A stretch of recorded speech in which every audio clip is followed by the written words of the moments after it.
to my channel. Ukoy nga sidi koy budget to ini. Ngasidi akoisi koi ba chatine Moirangda haidi ipamda ipamnamdasu adagi atopa jaga su nangagadi atopa jaga su chatkena khale kuira bagi tungdani after April dagi thoktabaduna ngasi hoji September natra aduna April, May, June, July, August, September. After 4 months, ki matunda na ikoy na hojik koi ba thokpise mayam da ikoy na chapado adu charake. Sina ikoy na chatpada puna ba pot ne chaning thakning ba yaurashu dukan da gi leiraga chadana ba. Nong taraga leire. Nong si kitang pharaga thokke. Nong kitang pharaga. Mayam nung khara hangi hoji koi thokpa haurage 소로는 들이라. Ay mami keto kau ba na yung ge 완전 또 몰라. Ay mami keto kau ke. Ay mami keto kau de ne ay angang ne. Keto kau de ay mami keto kau de. ansu nung churi umbrella ka pai ko Ay ansu na tiye. ida tongba haure hoji Ay friend amala umbrella pa kadra mask ka hupido ay friend ne adudo pala angang oi ay kumba oi thoi mara si gidre si la kada lai ba mana ai je sai mana mask upado adudo adu na tiye adu ay na tiye adu ti mi ki macha ay suma gidre do ne laura kada ai ge husband la hoji gari thau dore masa ke ngai bane aduga Ay thau ba si yengan si ko yang han siko ta ge husband lai re khara tai adu sina ai gi mama ai pokpa mama gi pencil gi photo ji number chat ri ne koi gi se haidi manung da changa ga photo namoi da boy tar ga di namak ti ne du ga manung da chang ni hai tar ga di photo nam ni lak ti ne adu me am boy thau ba ho ay ge friend ki ai ge umbrella husband ko pa na pa re ai thau ba ho re ay ka hawri mi am ay friend do asigi white color ki gari si re yaw pa ni ay friend do mayam thau ba ho re gari nong chu dum chui adu Moirang da phone tau da di Moirang da di nong chu de ai ye adu horen ai khoi yok ra kan da nong amu surak pra khang de adu ai marak da dum ha pa kan tau ga namaga dum ula age Aji thangmai ban da gi thau dora abani ko khoi se kuduk da tukuduk da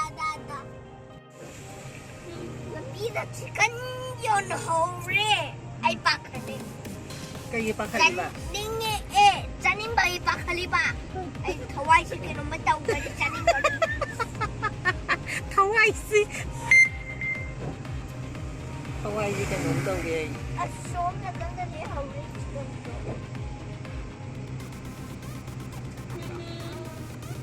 ay friend na janin Max 또 하고 또 거기. Sabadun man gale ansu je hawri ki da thok ta ba gi ansu je ngau re masa je Sabadun asom na ganda le hawri ay pam da na kap ke tawri Sabadun anga isa no pa je lambi je u da ba kuira ba ni nga si puthora pa sila ma masa je har au Dogi on dogi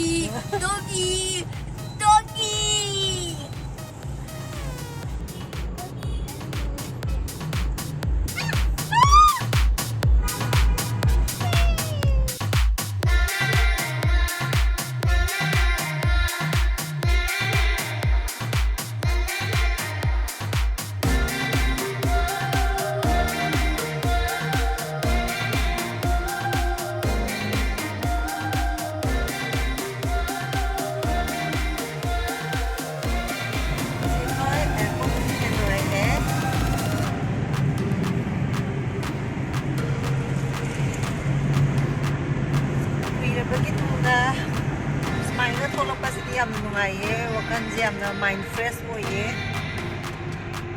ansu nungai bro kyam nungai ba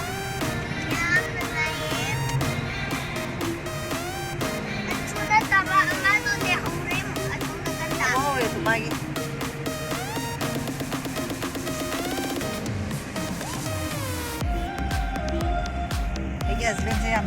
ꯅꯅꯦ ꯉꯁꯤ ꯊꯣꯛꯂꯛꯏꯁꯦ ꯇꯟꯕ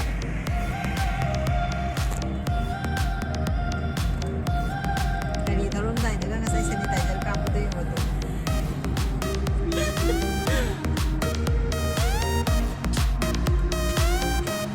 ꯍꯣꯔꯦꯟ ꯕꯤꯁꯅꯨꯄꯨꯔ ꯌꯧꯔꯝꯗꯥꯏꯗ ꯑꯃꯨꯛ ꯎꯜꯂꯛꯑꯒꯦ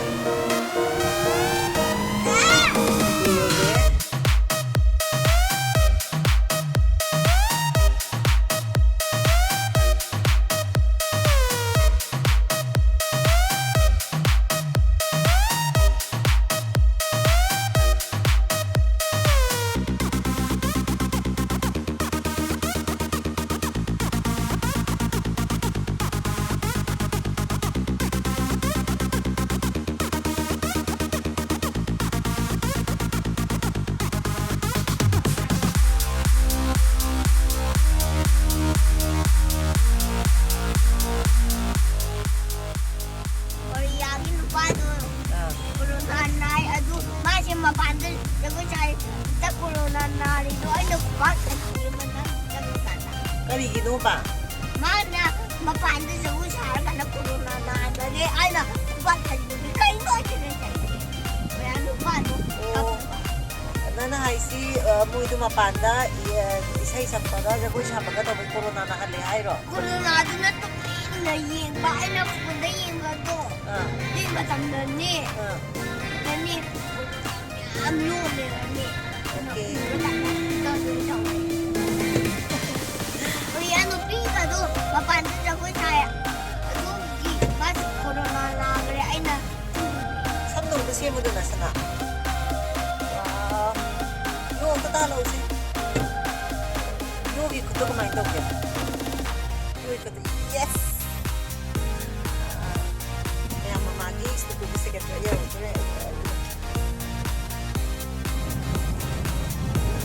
Nagpupisigat secretary ni may nagchatay siya. Nang bunang doon siya lo. Kung kaya mo nga hangin do.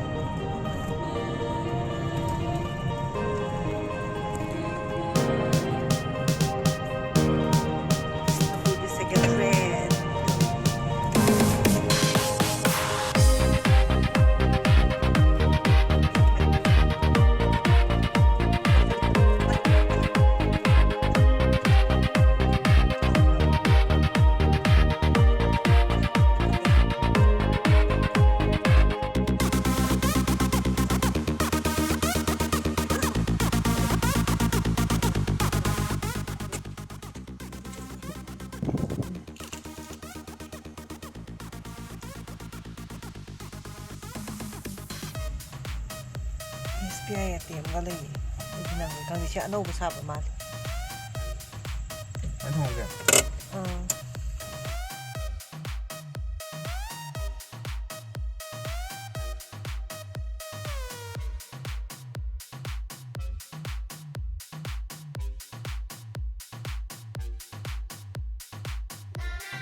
Mamagadaga photo kapagi kumgre. Suga igale ho gaya Anshu. Anshu. Anshu.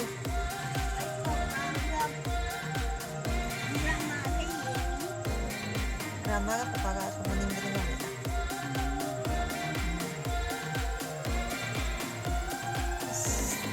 Hindi na gali po ang babayra kayo nung kang di kuksi kayo nung itaw-taw. Anshu isa yung tasang lauda na. Kapala doon. Anshu. Anshu isa yung tasang loob mamala. Rock Caesar daw video isa na sila. Anshu yung may ganyan.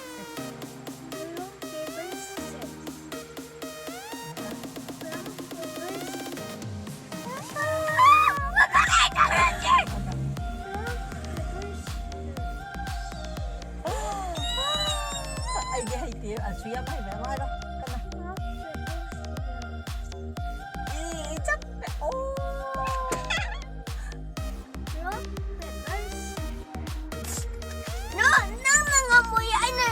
Mga Sijar di siba ni Roga. Roga si siya. Okay, ang katawas. Dapat yade. Okay. Rock ꯍꯥꯏꯕꯁꯤꯗꯤ ꯀꯟꯕꯅꯤꯅ ꯆꯠꯄ ꯉꯝꯗꯕꯗꯤ ꯁꯤꯕꯅꯤ Okay, same. Rock paper scissor 야돼 아니 잡아야 돼 너니 라면에 Kata. rock paper scissors kata sama rock paper scissors Kadar to isengo. Kadar to na jubra ay nahana tawraga mana kona scissor oil la iba. nati ay di nang natawa na ne ay di asay na to ini Nangay di kani. mama na asay na yung ngo ay ka mama ka asay na to da ina asay na to ini Okay. mati ama tawra si rock paper scissors machu tawra si Masukad. amta rock paper lantaw na ba ay kiko lantaw na ba yung game gi Kay no lantaw na bagay mo. Ajida mi ama lere dragon on dari mi do hatok pa ngampa Okay. Mamaga. dragon Sang di bang ngayo ay ni ko pinino sa naising.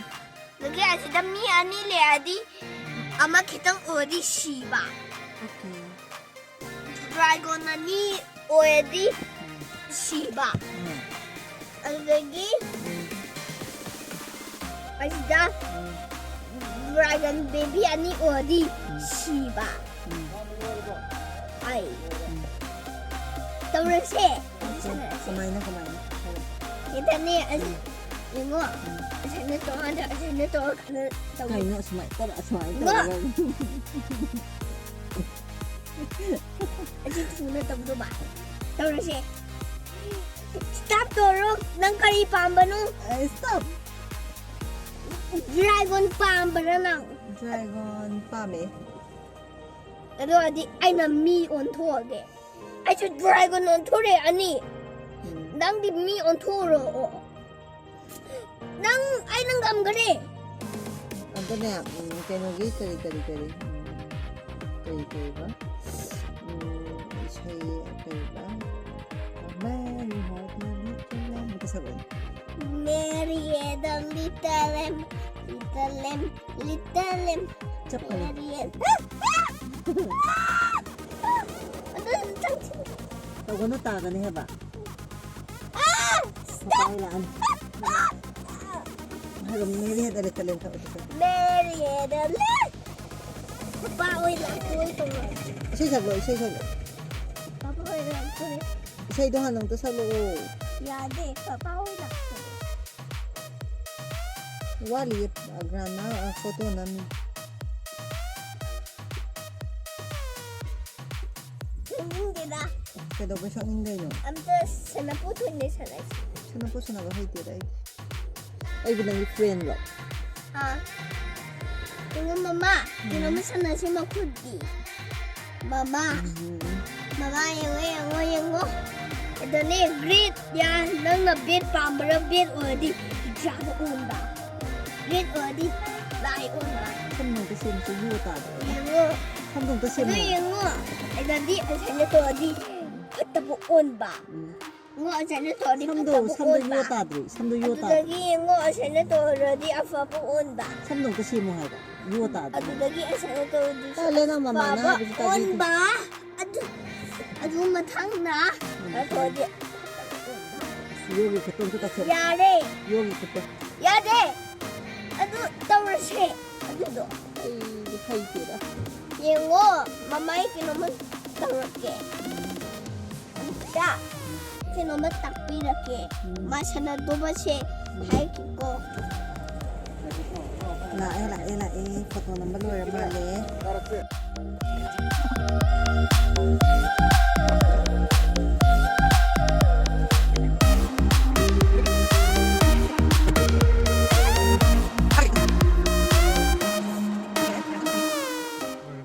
Foto ka pa loire, hindi Moirang ramdam sa tore hoy. Kay no.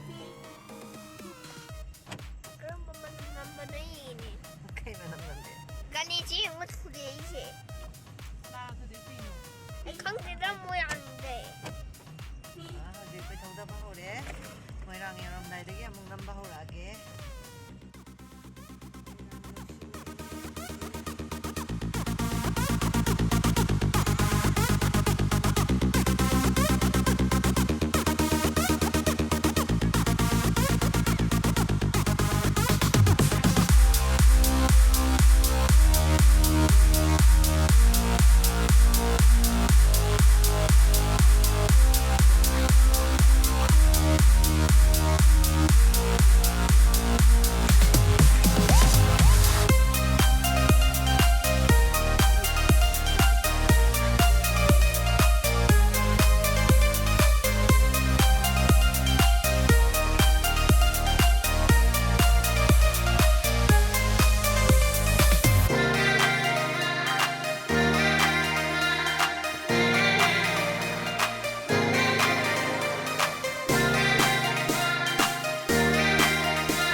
ꯒꯥꯔꯤꯗ ꯇꯣꯡꯕꯁꯤ ꯄꯨꯔꯥ ꯁꯒꯣꯜ ꯇꯣꯡꯕꯒ ꯆꯞ ꯃꯥꯟꯅꯔꯦ ꯅꯠꯇ꯭ꯔꯁꯨ ꯀꯩ ꯇꯣꯡꯕꯒ ꯆꯞ ꯃꯥꯟꯅꯩꯕ ꯁꯒꯣꯜꯒ ꯁꯒꯣꯜꯁꯤ ꯏꯪꯂꯤꯁꯇ ꯀꯩ ꯍꯥꯏꯕꯅꯣ ꯏꯪꯂꯤꯁꯇ horse ꯑꯗꯒꯤ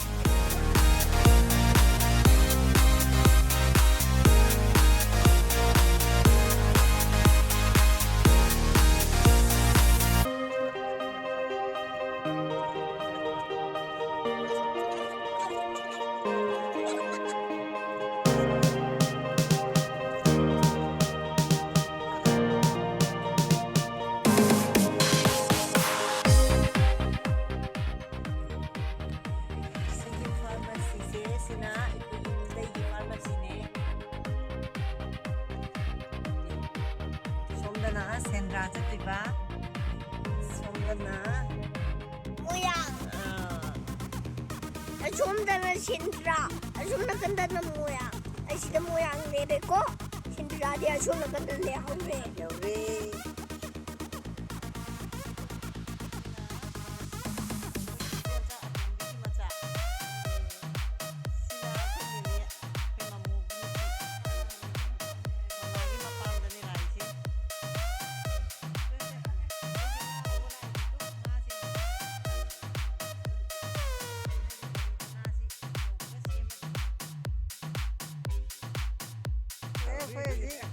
ꯊꯤꯟꯗꯣꯔꯛꯏꯅꯦ ꯇꯨ ꯁꯦ ꯏꯅꯥꯎꯄꯥ ꯇꯣꯡꯕꯁꯦ ꯏꯄꯥ ꯉꯥ ꯍꯥꯞꯈ꯭ꯔꯦ ꯍꯧꯖꯤꯛ ꯆꯥꯎꯔꯦ ꯉꯥꯁꯤ ꯇꯨ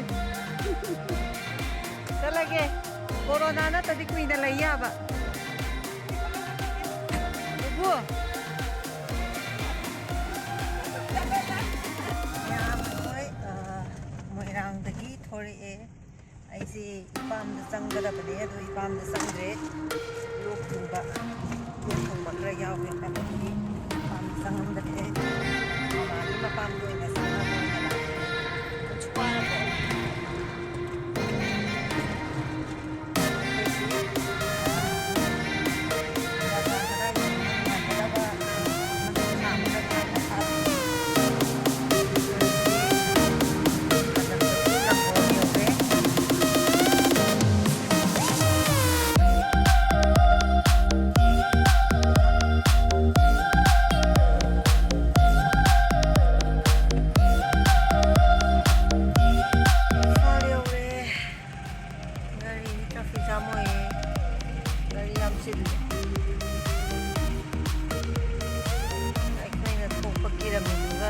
ꯆꯤꯜꯂꯝꯃꯤꯕ ꯒꯥꯔꯤ ꯈꯨꯌꯥꯝꯁꯤꯒ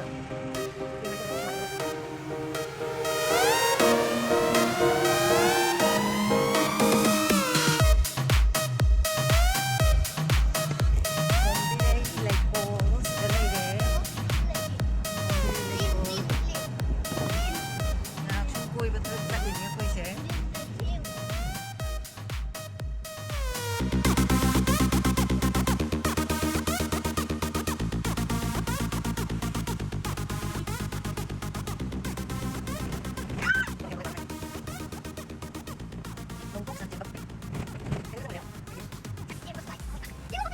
ꯌꯦꯡꯉꯣ ꯇꯨ ꯉꯥꯛꯇꯪ ꯐ꯭ꯔꯦꯁ ꯑꯣꯏꯕ ꯂꯥꯛꯏꯅꯦ ꯍꯨꯏ ꯑꯃꯁꯤ ꯌꯦꯡꯉꯣ ꯁꯤꯗ ꯑꯟꯁꯨ ꯂꯩꯔꯦ ꯑꯟꯁꯨ ꯍꯔꯥꯎꯕꯗ ꯂꯣꯏꯔꯦ ꯁꯤꯗ ꯀꯨꯏꯔꯕꯩ ꯇꯨꯡꯗ ꯄꯨꯊꯣꯔꯛꯄꯒꯤ ꯃꯤ ꯂꯩꯇꯕ ꯖꯒꯥ ꯈꯜꯂꯒ ꯂꯥꯛꯏꯅꯦ ꯃꯤ ꯂꯩꯔꯗꯤ ꯑꯩꯈꯣꯏ ꯅꯥꯕ ꯀꯩꯕ ꯃꯤ ꯂꯩꯔꯗꯤ ꯑꯩꯈꯣꯏ ꯅꯥꯕ ꯑꯥ ꯑꯗꯨ ꯑꯣꯏꯔꯗꯤ ꯑꯩꯈꯣꯏ ꯅꯥꯔꯅꯤ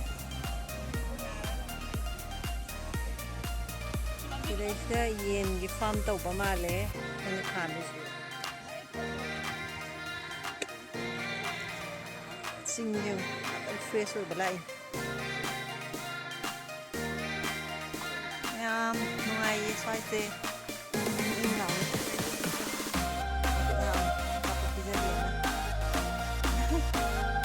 ꯍꯥꯏ ꯑꯟꯁꯨ ꯍꯥꯏ ꯑꯩ ꯃꯈꯨꯠ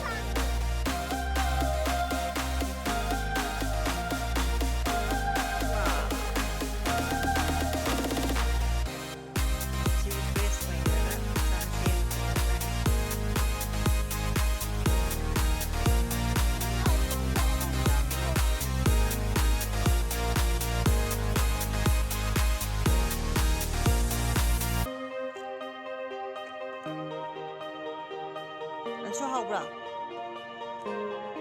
ꯌꯦꯡꯒꯦ ꯆꯠꯊꯊꯣꯏ ꯌꯦꯡꯒꯦ ꯆꯠꯊꯊꯣꯏ ꯀꯗꯥꯏꯅꯣ ꯆꯠꯊꯊꯣꯏ ꯌꯦꯡꯒꯦ ꯀꯗꯥꯏꯅꯣ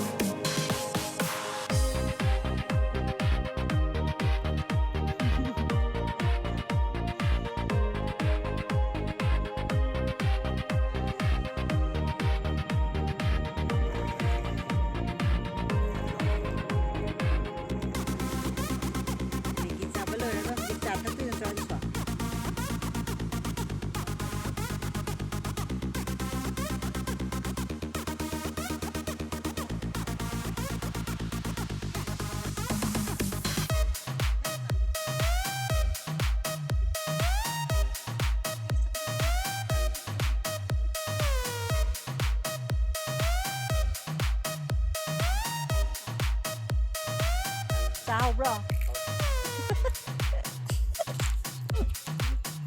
Mentira.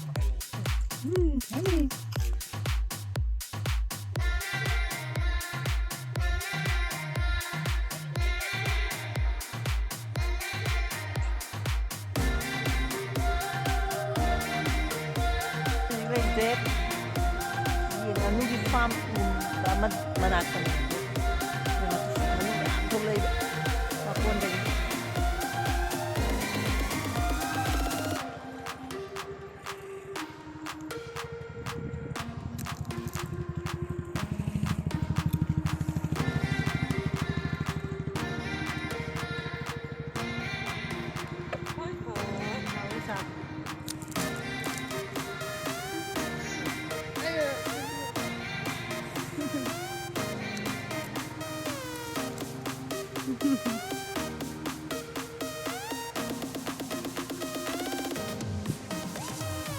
Hꯧzik chaba thakpa loire yumda halani ngatang di fresh oire ngasidi nangso nungai bra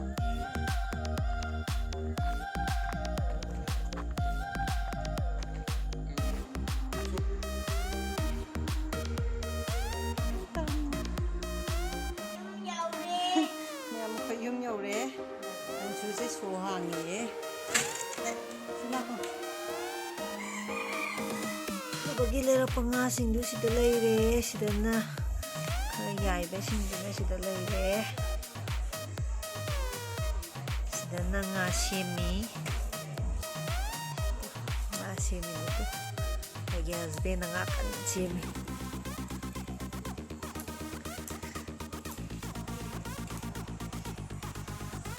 ya fresh oy ba loire suwari gari nan ge tuong bagi fresh oy ba loire adum yam ngasigi oy na di bye bye